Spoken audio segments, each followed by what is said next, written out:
Esto es Rebobinando, yo soy Chris Martín y hoy vamos a hablar de Si lo sé, no vengo.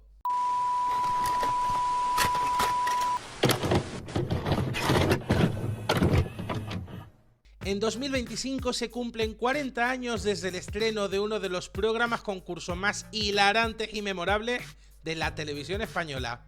Una maratón de pruebas absurdas y preguntas complicadísimas que ponía a prueba la habilidad y la capacidad de concentración de los participantes, y que llegaba para solo un verano, pero terminó marcando una época en la parrilla de televisión española. ¿Cuál fue la base de su éxito? ¿Por qué los concursantes terminaban más extenuados que el mecánico de Transformers? Esas son algunas de las preguntas que vamos a responder en este vídeo, así que prepárate una tila, saluda a tus vecinitas y déjate llevar, porque hoy en Rebobinando vamos a hablar de Si lo sé, no vengo. España, año 1985. La gente llevaba hombreras, la tele solo tenía 2 canales y por lo que sea, Jordi Hurtado ya estaba allí.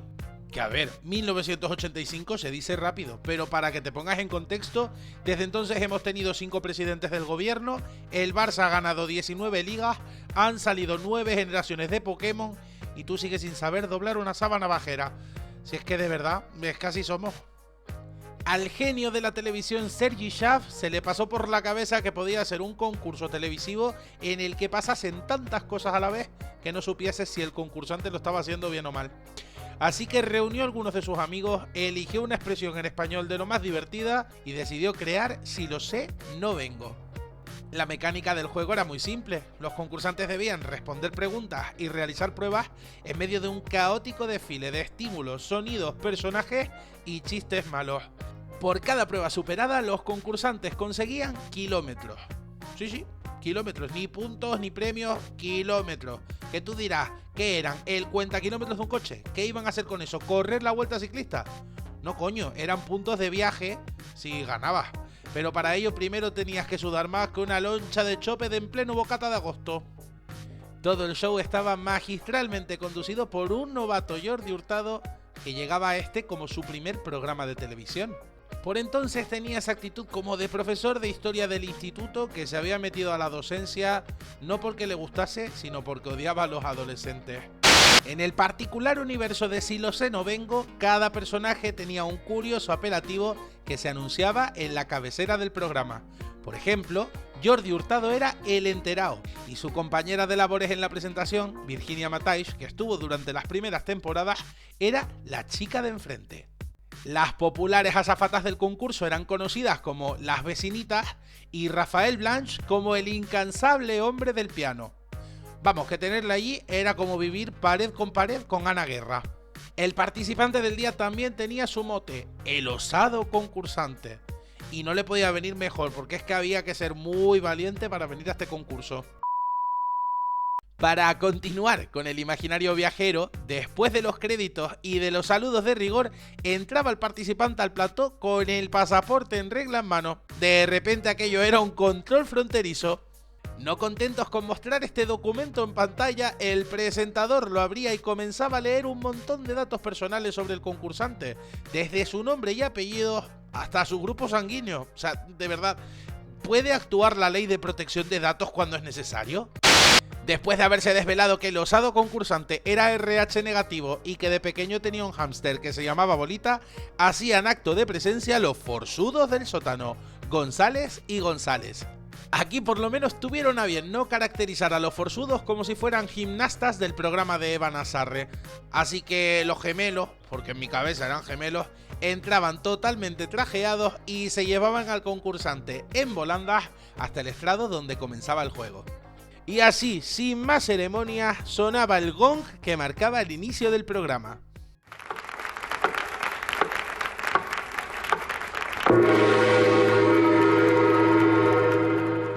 Aquí es cuando el concursante comenzaba a ser consciente de que igual el nombre del concurso no era una casualidad.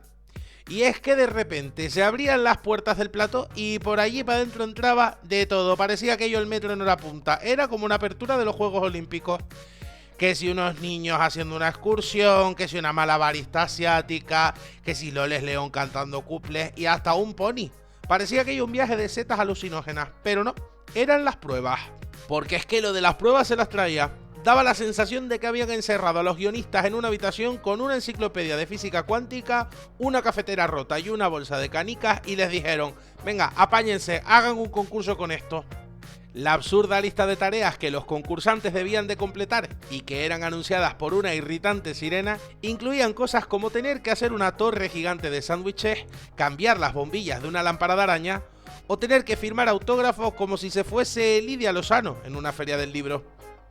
En intervalos indeterminados y mientras seguían resolviendo pruebas, la omnipresente voz de Juanjo Cardenal proponía preguntas de cultura general a los concursantes. Además es que lo hacía con ese tono de examen sorpresa del instituto, o sea, el concursante escuchaba: atención, pregunta. Y es que ya se ponía más tenso que Robocop en una tienda de imanes.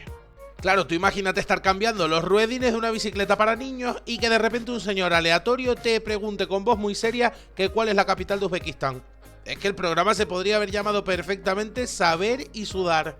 Aquí era esencial la tarea de un Jordi Hurtado entregado a poner de los nervios a los concursantes, como si no tuviesen suficiente con la cuenta atrás. Pero oye, que el esfuerzo tenía su recompensa. Por cada respuesta correcta a las preguntas de Juanjo Cardenal, el concursante sumaba 10.000 pesetas a su bolsa de viaje. Mientras cada prueba resuelta le daba 1000 kilómetros que se sumaban en un marcador digital que estaba presente durante toda la misión, casi como un recordatorio de que si no se esforzaba el concursante no iba a sumar kilómetros ni para el viaje de vuelta a casa. Y cuando culminaban los 12 minutos del tiempo reglamentario, comenzaba otra ronda de otros 12 minutos, porque si querías café, toma 2 tazas. En temporadas posteriores, y tras considerar que igual 24 minutos haciendo multitasking eran malos para la salud, los guionistas decidieron cambiar un poco la mecánica del concurso, condensándolo todo en una ronda de 18 minutos. 18 minutos seguidos, claro, es que no me extraña que los concursantes saliesen de allí más estresados que el Quijote en un parque eólico.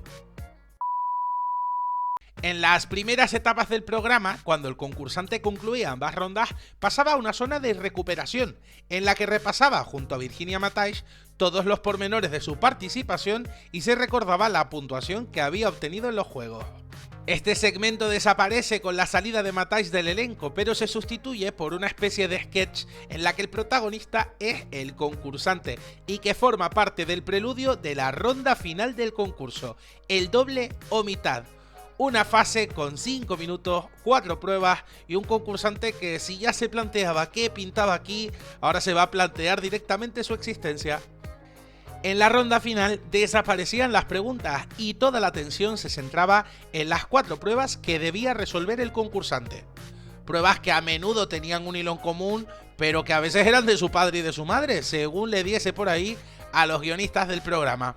Estas pruebas eran explicadas de forma pormenorizada antes de comenzar el tiempo para que el concursante lo tuviese claro, porque una vez se iniciaba el reloj de 5 minutos, allí no paraba nadie hasta que se terminasen las pruebas o hasta que concluyese el tiempo. Pero ojo, porque no todo era tan sencillo. Vamos a ver que el concurso se llamaba Si lo sé no vengo. Si se hubiese llamado Ven al plató, te das un paseíto tranquilo y te doy 3 millones de pesetas en mano, pues ya la cosa hubiese sido diferente. Lo dicho, que para complicar la ronda final aún más, los participantes debían cambiar de tarea cada 20 segundos. Cuando escucharan una señal sonora que les indicase ese cambio, debían dejar lo que tenían entre manos, correr al estrado donde comenzaba el juego y realizar una acción, a menudo pues repetir una frase absurda o hacer algo como gritar como Tarzán o darle un beso a una de las vecinitas. Solo de esta forma podrían emprender una tarea diferente a la que estaban haciendo anteriormente, con la esperanza de no perder mucho tiempo ni la paciencia. Si era capaz de culminar las 4 pruebas en el tiempo establecido, el concursante duplicaba el contenido de su bolsa de viaje.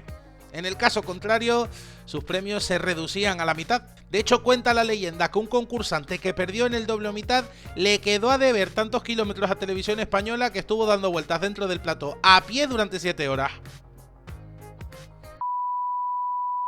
La mejor parte llegaba al finalizar el programa. Te aparecían las azafatas con un mapamundi gigante con un montón de destinos señalados y te decían: ¡hala!